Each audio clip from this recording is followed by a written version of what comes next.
Exactly 1/2 hour, the President of the United States will preside over the Wounded Warrior Project's Soldier Ride. You know, Pete Hegseth was saying he was going to have Sean Spicer with him. I don't believe it.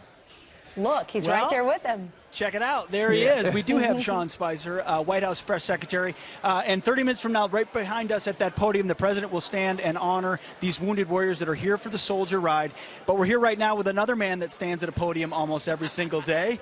His is bigger than mine. His is a little bigger, but you have a lot of people. Well, I would say people use the metaphor, you're being shot at, you're being ambushed, you know, you're being under siege. We're full of a room of folks that have really been shot at and under siege and ambushed. What's it mean for you to be around these wounded warriors? These are the folks that the President wants to make sure he honors today. These are the folks that have made the sacrifice to our country, but then overcome it and are an inspiration to everybody. I think that's why the President really wants to make sure he thanks them today, shows the rest of the country what an inspiration these individuals are.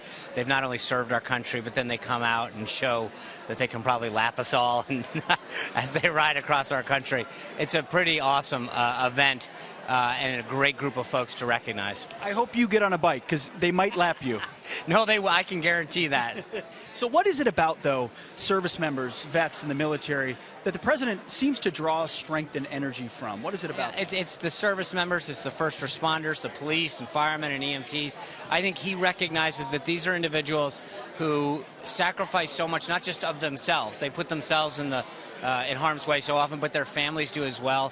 And the President, not just as going way back, has always been a huge supporter of the military and first responders, because he realizes that they're our country's unsung heroes.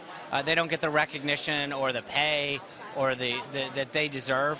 But these are the people who quietly toil around our country, our states, our communities to serve our nation, to protect our people, to put themselves in harm's way or go overseas at much sacrifice to themselves. And they deserve this kind of recognition and celebration.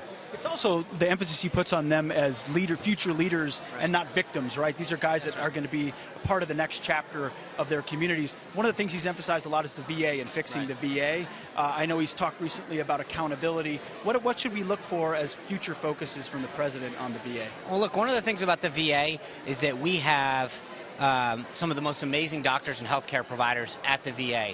But it's often that administrative and logistical piece of getting an appointment, follow-up, getting someone to return a phone call. And that's what the President really wants to bring his business-like experience to figure out how do we connect those who have served, those who have earned a benefit, to make sure that they're getting connected with the caregivers that are so ably qualified to make sure that they get that care and service they deserve. And I think when you take a business-like approach to this, that you can really solve these logistical and administration problems. Well, and in businesses, people can be fired. I saw the VA Secretary Shulkin around here. He's talking about a new bill that would empower him to actually fire employees at the VA. Right. Is that something? I think that the President wants accountability. He wants to get results, especially when these folks, and we should not be hearing about multiple-day waiting periods to get a routine appointment, to get in. If they can't get an appointment at the VA, they should be able to go to a private doctor. Those are the kind of reforms the President wants to see.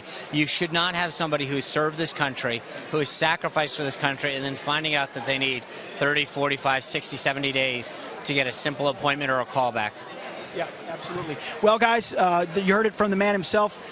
They're focusing on vets issues here and the military. He will also be on a bike being lapped by veterans around Washington, D.C. all day long. Sean Spicer, thanks for joining us. Really appreciate it.